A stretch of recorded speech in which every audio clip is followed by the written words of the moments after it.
यह भी उनके मन में लालच था कि जंगल में रहते हैं, जंगली जीवों का ही भोजन करते हैं, यदि पालतू पशु का मांस मिल जाए, इसका शिकार करने को मिल जाए तो बड़ा ही आनंद आ जाए।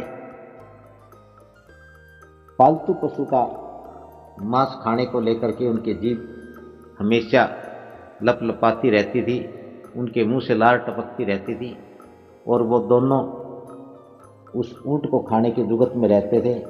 और उन्होंने कौवे को भी शामिल कर लिया। कौवा भी स्वभाव से दुष्ट होता है, वह भी उनकी इस तिकड़ी में शामिल हो गया और कहने लगी कि किसी तरह से कोई ऐसा जुगत बिठाया जाए, कोई ऐसा जोड़ बने कि यह ऊंट। तो कौवे ने कहा, बात तो तुम्हारी ठीक है, लेकिन ऊंट को राजा ने अभेदान दिया है, और अगर हमने ऊंट के बारे में ऐसा सोचा या ऐसा कुछ किया तो राजा हम पर क्रोधित हो जाएंगे, और हो सकता है कि राजा हमें मृत्यु का दंड दे दे। तो ऐसी लालसा का, ऐसी इच्छा का भी क्या जो अपने प्राणों से हाथ धोना पड़े। लेकिन बाघ और सियार थे कि वो अपनी चालबाजियों से, अपनी बुरी हरकतों से बाज आने वाले नहीं थे। उनके मन में लगातार सदैव ही उस ऊंट को मारने का, उस ऊंट को मार करके खाने का मन में ख्याल बना रहता। तो उन तीनों ने विचार किया, राजा बूढ़ा हो चला है,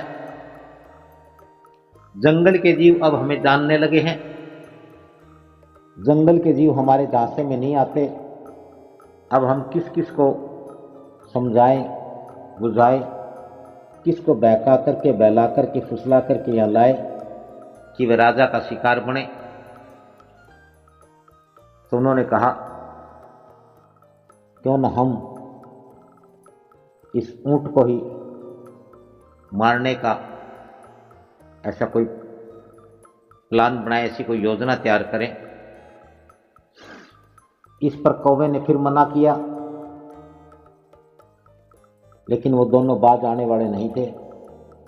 उन्होंने कौवे से कहा कि देखो, तुम्हें भी ऐसा स्वादिष्ट मांस चाहिए क्या? तुम्हें ऐसे स्वादिष्ट मांस की इच्छा नहीं होती? कौवा उनकी बातों में आ गया। उसने कहा कि इच्छा तो है, लेकिन स्वामी का डर लगता है। तो उन्होंने कहा कि स्वामी का भी कोई हल निकालेंगे, पहले तुम हमारे साथ एक मत तो हो जाओ।